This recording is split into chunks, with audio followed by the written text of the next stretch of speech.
Tous les soirs, c'est le même balai. Une quarantaine de camions venus de toute l'Europe arrivent sur le port de Cherbourg. Dans quelques minutes, ils partent pour l'Angleterre. Mais avant d'embarquer à bord du ferry, il y a une dernière formalité obligatoire. C'est une employée du port qui s'en charge. Alors là, vous faites quoi en fait? Vous allez monter dans la... On monte dans la remorque et on regarde s'il n'y a pas des clandestins. Les passagers clandestins qui veulent à tout prix gagner l'Angleterre, tous les soirs, les agents de sécurité en débusquent une vingtaine dans les remorques. Une fois, j'en avais 19 dans ma remorque. 19 ? Oui, monsieur, 19. Les vigiles inspectent chaque camion. Alors les clandestins ont pris l'habitude d'attendre un moment plus propice pour se glisser discrètement dans une remorque.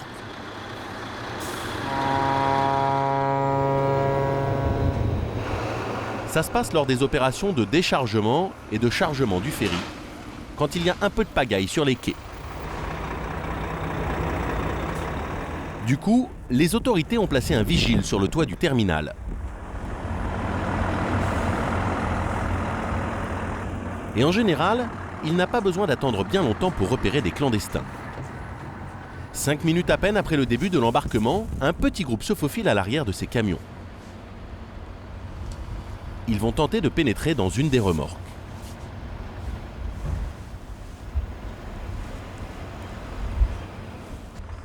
Ouais, ils sont sur le parking sécurité là.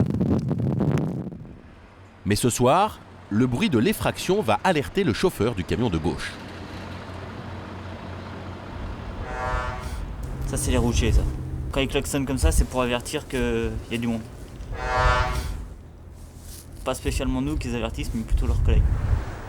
Repérés, ces 9 clandestins sont contraints de rebrousser chemin et de repartir dans la nature. Les vigiles, mais aussi les chauffeurs, vont maintenant être aux aguets. C'est bon, mon collègue les a aussi. Ce soir, ces clandestins ne passeront donc pas en Angleterre, mais ce n'est que partie remise. À Cherbourg, mais aussi à Caen, Calais ou Dunkerque, tous les ports de la Manche font face au même problème. Des groupes de réfugiés qui tentent coûte que coûte de monter à bord des ferries. Ils seraient plus de 500 fuyant la misère ou la guerre dans leur pays, et pour qui l'Angleterre est un Eldorado. Ils n'ont rien à perdre. Mais leurs assauts exaspèrent de plus en plus les camionneurs. Insultes, bagarres, coups de feu. Ces derniers mois, la tension monte dans les ports français.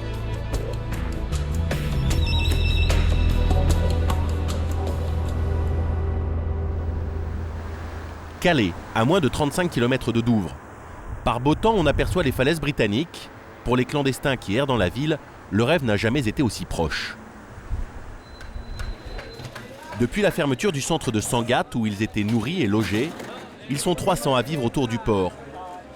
Seul point de ralliement, ces entrepôts, où 3 fois par jour, des associations leur distribuent des repas.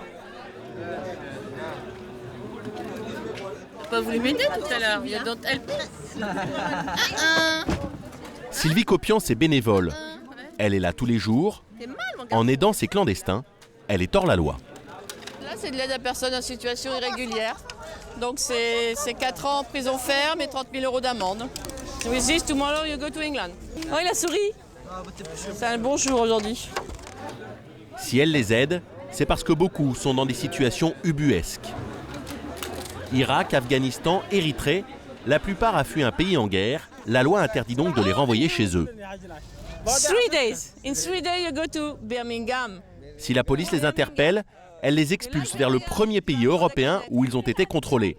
Par exemple, cet Afghan en blouson noir, il est arrivé en Europe par la Grèce. Il peut se retrouver du jour au lendemain à Athènes.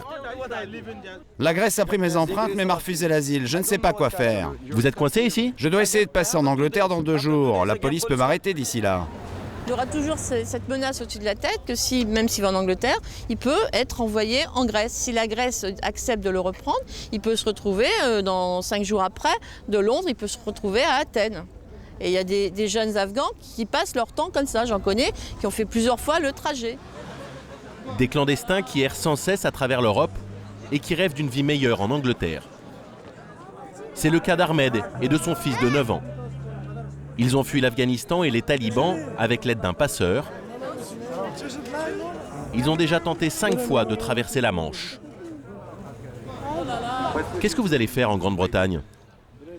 C'est un bon pays et j'ai des amis et des cousins là-bas. Ils peuvent vous trouver du travail? Oui, Combien avez-vous payé pour venir? 5 000 $.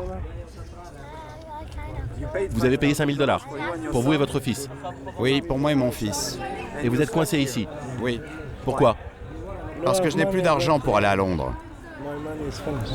Car pour s'introduire dans un camion sur le port, il faut encore payer 350 € à des passeurs, des petits truands, eux-mêmes clandestins, qui ont monté tout un business sur le dos des autres réfugiés.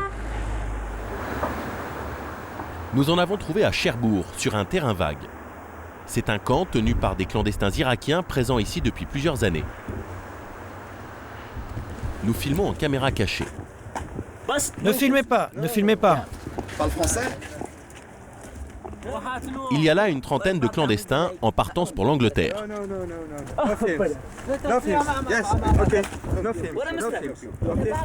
Quelques tentes, des gens qui dorment à la belle étoile. À première vue, cela ressemble à un camping de fortune. Mais en réalité, pour avoir droit de faire escale ici, il faut payer. Et ce sont les chefs du camp qui encaissent. Asseyez-vous, asseyez-vous.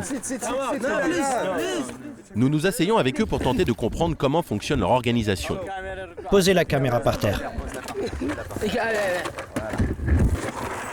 L'un des chefs est l'homme en noir, assis sur une chaise face à la caméra. C'est lui qui réglemente la vie dans le camp et qui organise les passages. Un business qu'il aimerait bien pouvoir continuer discrètement. Pourquoi tu ne veux pas lui dire aux journalistes que ça fait 5 ans que des gens comme toi travaillent sur le camp? De quel travail tu parles? Je parle des gens qui restent ici, qui ne bougent pas, comme toi. Mais taisez-vous, taisez-vous, ne dites rien. Pourquoi tu dis ça? Ne me désigne pas, ne dis pas que je suis un passeur. Je n'ai rien dit, je te promets. Vas-y, vas-y, ne lui dis pas que je suis votre chef. Quelques instants plus tard, le chef ordonne que nous partions. Nous sommes chassés du camp à coups d'insultes. Si vous revenez, je vous tue. Foutez le camp. Foutez le camp. Un peu plus loin, un Irakien de 16 ans nous rattrape. Il veut nous parler. Bonjour. Il doit bientôt traverser la Manche et il est inquiet, car il y a souvent des accidents.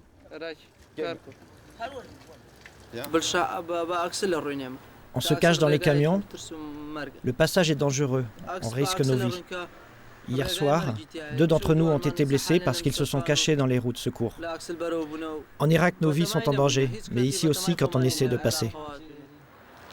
Et de semaine en semaine, la tâche est de plus en plus difficile pour ces clandestins qui cherchent à gagner l'Angleterre. À Cherbourg, les autorités ont investi lourdement pour transformer le port en camp retranché. Des caméras de surveillance et 6 km de grillage et de barbelés ont été posés. Malgré cela, les assauts sont quotidiens.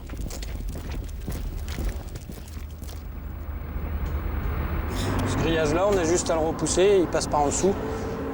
Donc je vais prévenir le PC. Pourrais-tu prévenir le responsable, il y a un grillage d'arraché derrière la chaufferie, s'il te plaît. Mais ça va rien changer, parce qu'ils vont passer par au-dessus.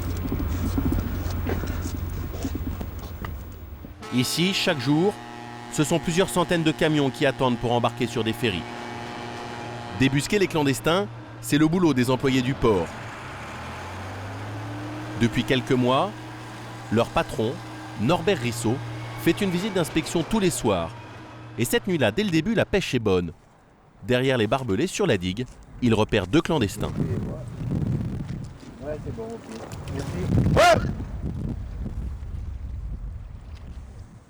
Aussitôt, les forces de police arrivent sur place.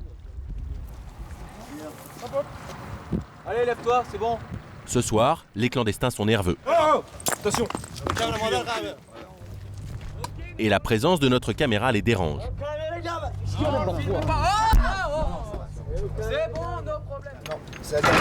Dans leur traque, les 4 employés du port peuvent compter sur des alliés, les chauffeurs de camions. Là, c'est un Polonais qui vient de les interpeller.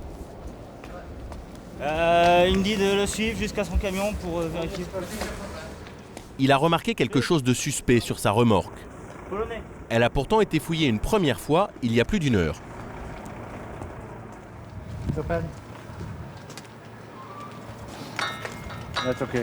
On l'a ouvert celui-là.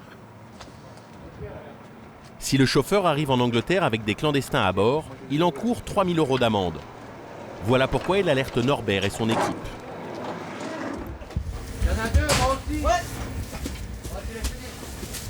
Les 2 hommes trouvés dans cette remorque vont être placés en garde à vue. Vous vous asseyez et vous attendez. Vous avez des papiers? Pas de chance. Dans la plupart des cas, les clandestins passent quelques heures au commissariat, puis ils sont libérés. Alors ils retentent leur chance et ils prennent toujours plus de risques. Désormais, Norbert et ses troupes regardent systématiquement sous les camions. Là, on vérifie les essieux. Car parfois, les réfugiés s'allongent sur les essieux ou se cachent sur ces poutres métalliques. Mais ce soir, c'est sur un autre endroit dangereux qu'ils vont trouver un clandestin. Sur le toit d'un camion.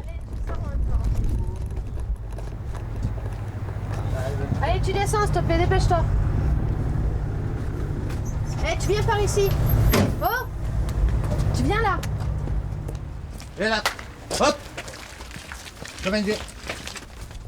En tout, cette nuit-là, Norbert et son équipe ont débusqué une vingtaine de personnes. C'est le jeu du chat et de la souris. 23h45, le dernier ferry quitte Cherbourg, avec sans doute quelques passagers clandestins à bord.